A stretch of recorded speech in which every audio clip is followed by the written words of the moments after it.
last question to you. It is said that there is a slowdown, economic slowdown going on around the world, but India is not being adversely affected as of now. Like, what is your prediction of marketing spends on the year in the coming year? Also, will the marketing budgets will be affected because of the slowdown that is going ahead? You are absolutely right. India is not feeling the heat that the rest of the world is. India has the advantage of demographic dividend. We have a lot of young people and a lot of employable people, and overall there's so much room for us to grow, and there's so much room on consumption to grow that India is going to reap the dividend of that for a long period of time. Now, what does that mean for marketing? If you look across categories, India is under-penetrated on most of the categories, whether it's detergent or even confectionery. Okay, I can quote one example from my category, chewing gums. The average consumption of chewing gums in India is about three gums a week, whereas in US it's about 12 gums a day. Okay, so there's massive opportunity to keep growing for us, and therefore I don't think India is going to feel the heat on some of these economic advantages that we have. At the same time, marketing is going to play a very central role in driving penetration as well as consumption in some of these categories. To that extent, a lot of responsibility sits with us as marketeers to ensure we keep driving relevance and differentiation for consumers and bring the best product and the best technology to our consumers, so that over a period of time we are consuming, or we are bringing the same kind of product that international consumers have exposure to. And because of that, I don't see marketing spends decreasing in the years to come. We also need to understand, especially for multinational corporations, when growth dries up in other geographies, they will chase India. So a lot of money is going to flow into India, because that would be India, China would be one of the growth drivers. So I don't see marketing spend being a challenge. The challenge is more with the marketeers on how do they drive this growth and how do they capture this opportunity that we have over the next 5 to 10 years. Thank you, sir. So my second question would be, digital is already in the main line in India, but the legacy, media, that is TV and print, like, do you see that it has taken place, that is also increasing, but do you see that the losing share of the print and TV in the coming year? Let me talk about TV first. I think for India, TV continues to be a mass medium of reach, especially because our penetration is low. And to that extent, TV will continue to be a big part to play, because it reaches to so many different parts of India, and last mile delivery of content for most of the categories is going to be super important. Now, where TV will evolve over the next few years is about being smart, okay, and which is what you continue to see with more smart TV adoption, where people can choose the content, people can decide what to watch, what not to watch. To that extent, linear TV I expect to go down, but at the same time, smart television viewing or CTV as they call it is going to increase over the next few years, and that is one thing that marketers need to be aware of. Print is a slightly different challenge.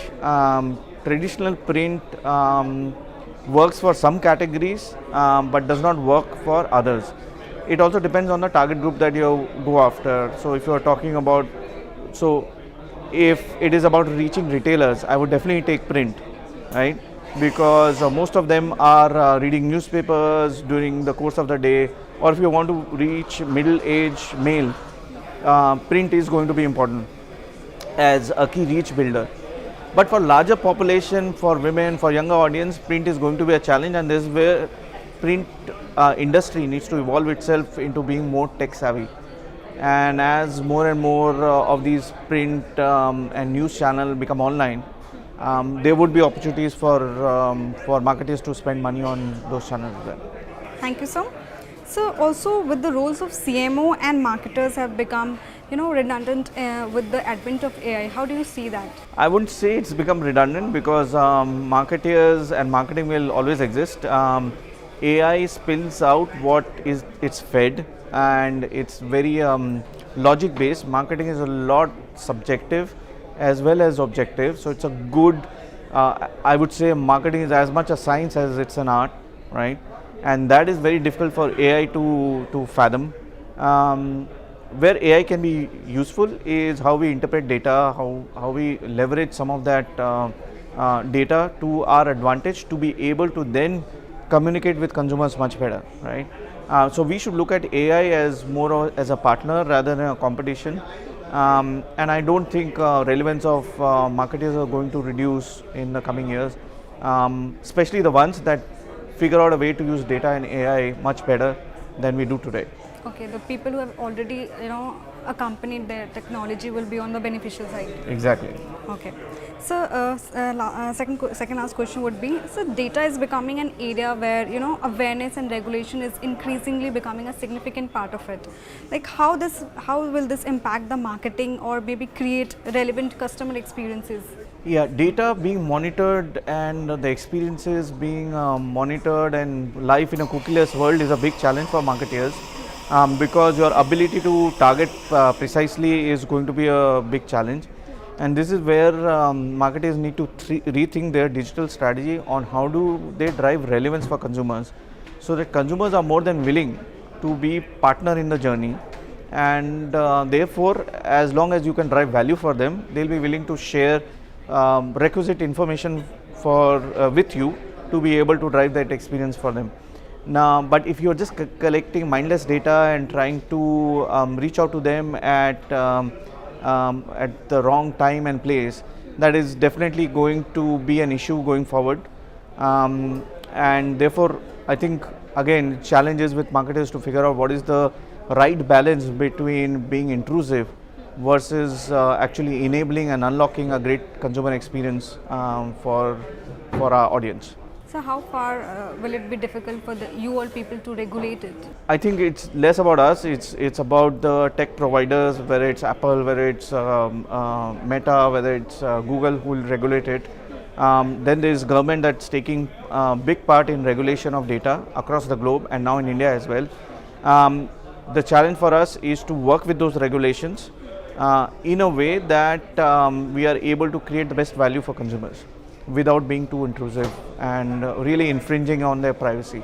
That is going to be an issue. So my last question would be: any advice for the young or the potential, marketers or general in people who are wishing to join the marketing domain? Like, what do you think that they should be aware about? I think when I started my marketing journey about 18, 19 years back, we were in a very different world. It was traditional media, only a few channels, and so easy to reach consumers. You make one ad a year and then you're done and just put GRP on it. Now the world is very different. You've got multiple channels, you've got TV, you've got digital, you've got smart TV, and then there's a lot of activation that you keep on doing. You have to find new and new ways to engage with consumers. So my advice to marketers would be keep upskilling yourself, learning more about technology, more about new ways to do marketing. Some of the principles of marketing that we learned through Kotler are getting challenged today, and therefore it's very important for them to upskill. At the same time, the fundamentals of marketing haven't changed, and very important for young marketeers to ensure that they spend time with consumers, they understand the consumers, they understand who is their main audience, and to that extent put in the hard yards. So 2 messages: upskill yourself and put in the hard yards. Thank you so much, sir. It was great having you here. Thank you so much. Thank you.